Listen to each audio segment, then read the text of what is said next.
how many of you buy organic products or are interested in buying organic products? Oh, wow. So according to a report by the USA Today, sales of organic foods on average have an 18% annual growth rate.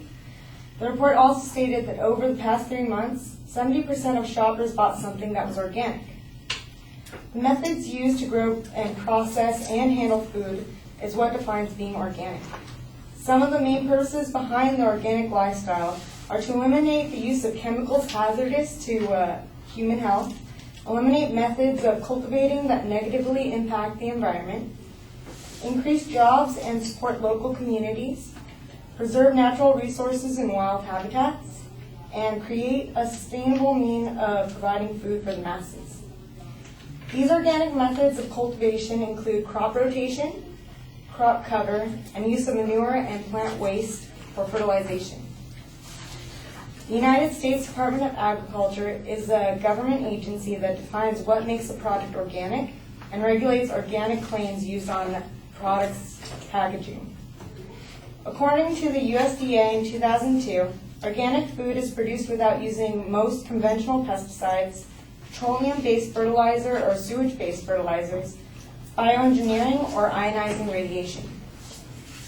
With the organic food business being one of the fastest growing sectors in the agriculture economy, it is important to weigh all the pitfalls against the benefits with the organic lifestyle. The major claim of my speech will show that current pitfalls associated with the organic lifestyle inhibits its ability to be implemented on a worldwide basis. I will prove this by discussing the high cost of organic products on farmers and consumers. Next, I will talk about how organic farming's inability to produce enough food to match demand. Then I will discuss the negative impacts that organic lifestyle has on the environment. Additionally, I will discuss the fact that organic products have not proven to relinquish the health benefits that advocates claim. And finally, I'm going to talk about how producing organic products on a commercial level will compromise the goals behind the organic philosophy. First disadvantage I'm going to talk about is the financial burden organic living places on producers and consumers of organic goods.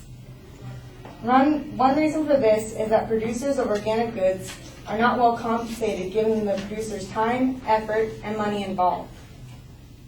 This is because organic farming is more labor intensive than traditional farming. Organic farmer Jeremy Bradley suggested in 2008 that the reason organic foods are labor intensive is that organic farmers are restricted from using synthetic herbicides and pesticides for weed and insect control. Secondly, consumers pay higher prices for organic products. According to an article in Organic Gardening of this year, products of organic farming are usually 50 to 100% more expensive than its traditional counterparts. This leads me to my second issue, that organic farming yields low productivity, which in turn incurs much more cost. One reason for this is that organic products have high seasonality.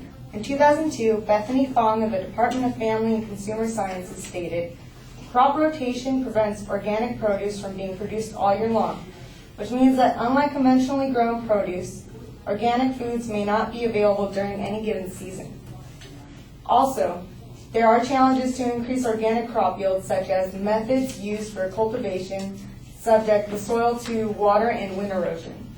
An article on communityipm.org stated that organic fertilizers are not always able to provide the necessary nutrients like nitrogen and potassium for organic crops. Organic farming standards set by the USDA prohibit the use of antibiotics and hormones. And when pests cause damage, organic farmers have fewer tools to use and get rid of them. In addition to low crop yield, the restriction against the use of antibiotics can also lead to lower production of organic foods rendered from farm animals. If farm animals become sick, they cannot be treated with synthetic medications. For example, Jeremy Bradley and Kathy Eggert, farms of organic products, recalled one of the reasons they decided to stop organic farming was because one of their cattle got pink eye and they had to decide either to let the cow go blind in an uncomfortable and painful fashion or they could end up with a decertified animal on certified land, which is prohibited by USDA standards. Aside from lower levels of productivity, attempts to live organically has potential to negatively impact the environment and the health of people. One reason for this is that many organic ingredients and products are imported from other countries, which requires the use of fossil fuels, which is not good for the environment. In 2006, Davino Scrino, of the organic director, stated that nearly 70% of the organic produce sold in UK markets is imported, generating thousands of food miles to get to its destination and causing damage to the environment. Besides polluting the environment with fossil fuel, Rebecca Roth of Bryn Mawr College claimed in 2008, the most troubling constraint to organic cropping is when soil nutrients removed from the land are not replaced or maintain soil balance. When organic farming limits fertilizer use, organic fields are in danger of nutrient depletion. Organic fields have been shown to have low levels of soil phosphorus and sulfur. Finally, bacterium frequently found in manure used in organic farming may pose health risks. John Stossel of ABC News reported in 2008 that manure may contain E. coli bacterium, which can spread harmful animal-borne diseases to humans. More than that, people could die, especially the very young or the very old. This leads me to my final issue, that as the organic food market grows, there is a growing concern that the fundamental values of the organic philosophy will become compromised and become more and more reminiscent of conventional farming methods. One of the organic values being compromised is that organic product sales are supporting local organic farms. For example, in 2002, Warren Weber of Star Root Farms once got $11 a box for the popular mesclun salad mix. Now that Mega Organic Farms dwarf his 40 acres, he says he gets $6 to $7 a box, even though all other costs of production have remained the same. It is also important to note how many big corporations are starting to own smaller organic companies. For example, Knudsen, which produces organic fruit juices, is owned by Smuckers, and Cashy, an organic cereal company, is now owned by Kellogg's.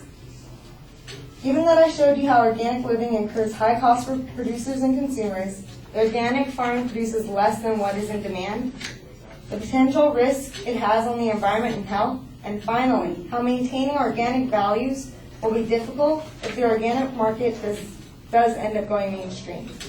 You can see that standards of organic living is not sustainable on a mass scale.